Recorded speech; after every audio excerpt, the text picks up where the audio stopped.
It's me. I look like a Yeti. Actually, probably horrible because I have to blow dry my hair in order to straighten it.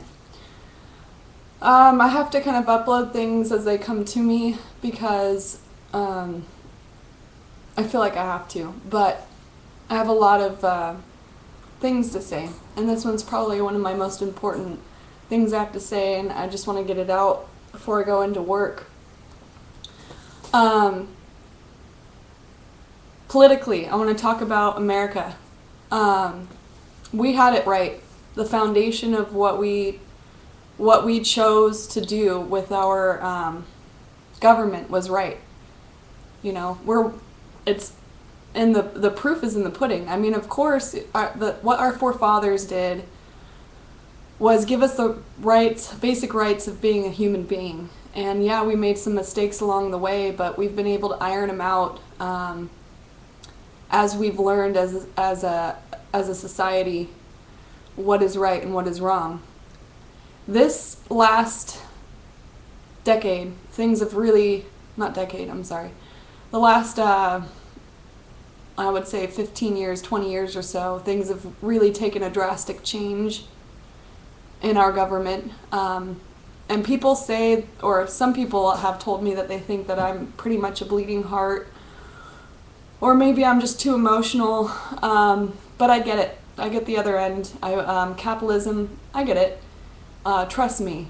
Me and my friend that I was telling you about have gone against everything to make sure that we get a fighting chance to do what we love and to make it into a business one day.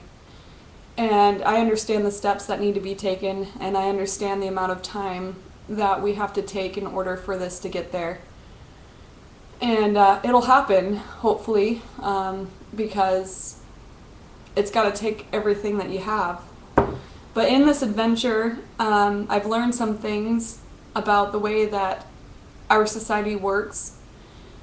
And that is, some people don't care. Some people are okay with just maintaining a job, maybe middle management for a corporation, and, you know, having things provided to them that is good enough, like, you know, a new couch, or taking it easy and just enjoying their family and stuff. And that's awesome. And that's the point of capitalism. That's the point of being able to either own your own business or, you know, have someone help run your business for you.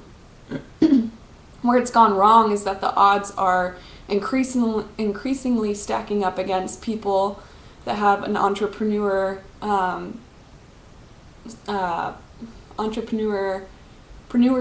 I don't know what the word would be, strive in life. And what I mean by that is, here is what is on our plate. One, you've got major corporations that have way too much power. They're actually, you know, lobbyists, as everyone knows, that are passing law. You think that our government is sole and separate, but now it's starting to become part of these companies' agendas. And that's reality. And the reason why is because we've let it slip, because we're too lackadaisical about it, because we don't realize what's happening in front of us. I think it's just starting to catch up. Now, they provide jobs, and I understand that, but they've become so big, and there's so many of them, that they're taking out mom and pop shops left and right. So at what point does the table turn where these larger corporations now, maybe granted they are providing jobs, but they're also taking out smaller companies of individuals that don't need to run these large corporations, and now they're stuck with having to work for them rather than owning them. So that's one thing that's against you. The other thing is credit debt, and we're all experiencing that right now. Our system is designed to put you in debt, and I don't care what people think. That's what it is, and I that's also coming to light right now. So that's another thing that's taking people out of the possibility of actually making jobs happen, you know, being able to start their own companies, because they could be so far into debt that they can't even see straight. So that's another thing that's against you. And then we have medical. And you know my points of view on medical. My friend is a independent contractor. She's her own boss at the job that she does, and it's in photography. And you want to talk about someone that has all odds stacked against them and fighting to come out on the other end for the betterment of herself, for her passion, and for her children. So she's a healthy human being, individual, mentally and physically, and hopefully financially, which now this is exactly my point. So she was actually making it through. She was making it happen. And she got sick. And she didn't have medical, so she let it go that long. She couldn't get medical. I want to make that very clear. She could not get medical. The state provides medical up into a certain degree of income, and the requirements are so low that no one can make it happen unless you've given up on life. Unless you've given up and you're literally living on Social Security. So the way things are set up are crippling people, crippling our society. And we can't let this slip through our hands like sand. It just feels like America, I have so much faith in America and our laws. And all of these things are stacking up one by one and starting to drown us. And there's still a fighting chance. And I can't stress the urgency enough to get out there and make change. And I'm not talking about going and rioting in the streets. We don't need that. That's not what we were set up to do.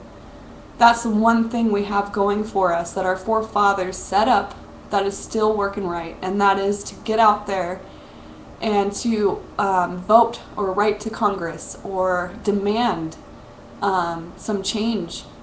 And they have to listen because they're government employees and we're paying their salaries. And that's what they're there for. So it's really up to every individual to make change. And I don't have the answers, but I do know what the problem is, and I've seen it firsthand.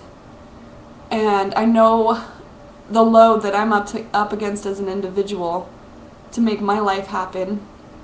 And I have to say something, I have to get this out because I've watched it. I'm watching it happen right now. Oh, the other thing I wanted to bring up was the baby boomers. You're retiring, and I keep hearing this from you, and that is your generation is going to have so many problems. Your generation is, I'm sorry we did this to you. I'm sorry. Well, you're retiring, so don't be sorry anymore. You're retiring, and you have too much time on your hands, and you can help us make change still. You can help by voting. You can help by investing your time into this situation. It's not hopeless, and I'm tired of hearing that. I'm tired of hearing it because there's hope, and we've done it so far. Human beings are so incredible that you would be surprised we can move mountains.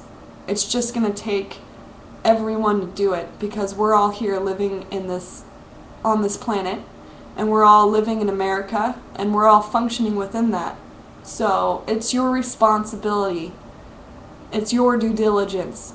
It's a part of life. It's like paying bills. It's like eating food, and that is to maintain our society, our economy, our government, to maintain it, and to make sure that it's working correctly. So do something, please.